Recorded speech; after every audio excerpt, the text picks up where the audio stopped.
देखिए, पहले ये बात सुन लीजिए। फ़ज़ा में इतने बच्चे मारे जा रहे हैं, अगर खुदा है तो वो इनको रोक क्यों नहीं रहा? तो अगर वो है तो उसका रिपोर्ट कार्ड परफॉर्मेंस बहुत ख़राब है, ये उनकी एक दलील थी। और ये बात सब मैं तब कह रहा हूँ जब मैं आस्तिक हूँ।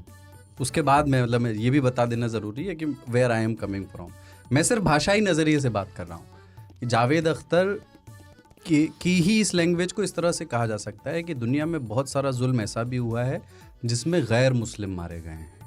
9/11 आईसिस का पूरा कांड, पहलगाम का हमला, दीपू चंद्र दास वेरी रिसेंट। अगर तुम्हारा वाला है, उनका नहीं है आप मान लो चलो, पर यही लॉजिक जावेद अख्तर वाला अगर इस तरफ के हिसाब से आप लागू कर दें, तुम्हारा वाला है तो उसका रिपोर्ट कार्ड कैसा है? नहीं, पर भारत में है नहीं ना ऐसा वाला, ये तो दिक्कत है। इसी का तो फायदा भी उठाते हैं, उसको यूज भी करते हैं। भारत में ऐसा कोई निर्धारित खुदा या ईश्वर नहीं है जो आता है और बचाता है। लेकिन मानते तो हम है ना कि भगवान बचाएगा, अल्लाह बचाएगा। नहीं, वो तो इस्लाम के आने के बाद हुआ है। मतलब हमारे वाले जुल्म को लेके चिल है। चिल है। इस तरह की बहसें तब से शुरू हुई जब से जनाब जावेद अख्तर साहब और मुफ्ती शमाइल के बीच गॉड के वजूद पर बहस, और उस बहस में गाजा का मुद्दा उठाकर खुदा को नकारा गया, या ये कहें तो उसे बेअसर साबित किया गया। ये बात जो आपने सुनी कि उनका वाला खुदा, हमारा वाला ईश्वर, इंडिया वाला, अरब वाला, देखिए ये सब इंसानों में होने वाली फिजूल की बहसें हैं जो सिर्फ हमारे मन को विचलित करती हैं। सही बात को समझिए।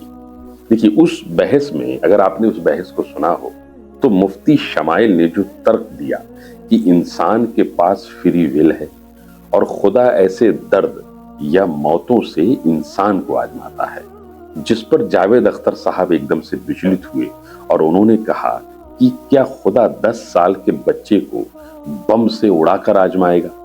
ये बात जावेद अख्तर साहब ने बड़ी कहते हैं बड़ी शिद्दत के साथ कही, और उनके अंदर की एक इंसानियत हिल गई इस पूरी बात पर, आपने सुना होगा। लेकिन मुफ्ती साहब की एक अधूरी जानकारी थी जिसने बहस का सारा रुख मोड़ दिया, लोगों को और ज्यादा भटकाया। देखिए, सही बात क्या थी वो ध्यान से समझ लीजिए और मेरी बात को बहुत गौर से समझिए। इंसान को खुदा ने फ्री विल ही नहीं दिया है, इसकी बात बार बार मुफ्ती शमाइल साहब कर रहे थे। वो बात अधूरी थी। बात कुरान में ये है कि हमने इंसान को इरादा और अख्तियार, इंटेंशन और अथॉरिटी दोनों दी है। इंसान इरादा करता है और वो काम जिसका वो इरादा कर रहा है उसे कर गुजरने की अथॉरिटी भी दी गई है। अब इंसान को क्या इरादा और ये अख्तियार, इंटेंशन और अथॉरिटी तब दी गई है जब इंसान अकेला हो। एक अकेले इंसान को ये अथॉरिटी और इरादा दिया हुआ है, ऐसा हरगिज नहीं। इंसान ही है जो गिरोह बनाता है, फौज बनाता है, बेशुमार ताकत इकट्ठा करता है, हथियारों को जमा करता है और एक मुनज़्ज़म हुकूमत बनाता है, जो हुकूमत भी इरादा और अख्तियार रखती है।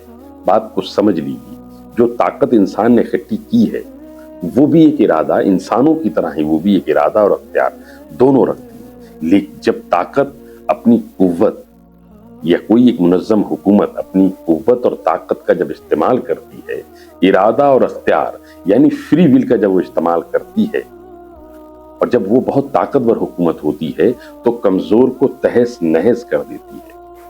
और जब वो कमजोर को तहस नहस कर रही होती है तो उसके मुकाबले में कई और ताकतवर हुकूमतें होती हैं जो अपने इरादे, अपने अख्तियार से, अपने फ्री विल से उसका हाथ रोक सकती है। ये आजमाइश उन ताकतों की होती है, ना कि 10 साल के बच्चे की। लेकिन इंसान चुपचाप बैठा देखता रहता है, और ऐसा ही गाजा के समय हुआ।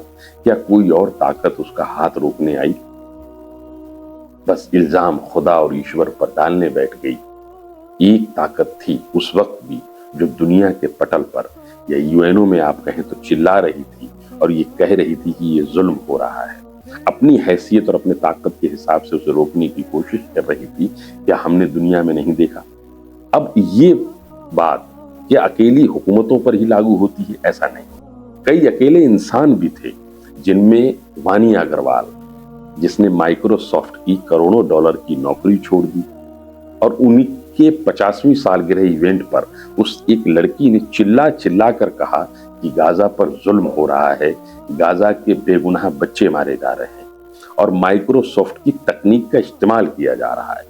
उसने ये बात माइक्रोसॉफ्ट के बड़े बड़े अफसरान के सामने चिल्ला चिल्ला कर कही और अपना इस्तीफा वहीं सौंप दिया। उस लड़की ने भी अपना इरादा और अख्तियार जाहिर किया, उसे इस बात का हक था। इसी तरह कौमों को, हुकूमतों को अपनी ताकत के साथ अपने इरादे और अख्तियार को जाहिर करना चाहिए था। ईश्वर को कटघरे में खड़ा करना गलत है, ये गलत अप्रोच है। और देखिए, ईश्वर एक ही है, खुदा एक ही है, अपने वाला, उनके वाला, ये सब फिजूल की चर्चाएं हैं। इन चर्चाओं से दूरी बनाएं और मन को शांत रखें। अगर आपकी कोई राय है और मेरी बात अगर आपको समझ में आ गई है तो आप उस पर अपनी एक राय दें। मेरी बात नहीं समझ में आई है तब भी उस पर अपनी एक राय दें।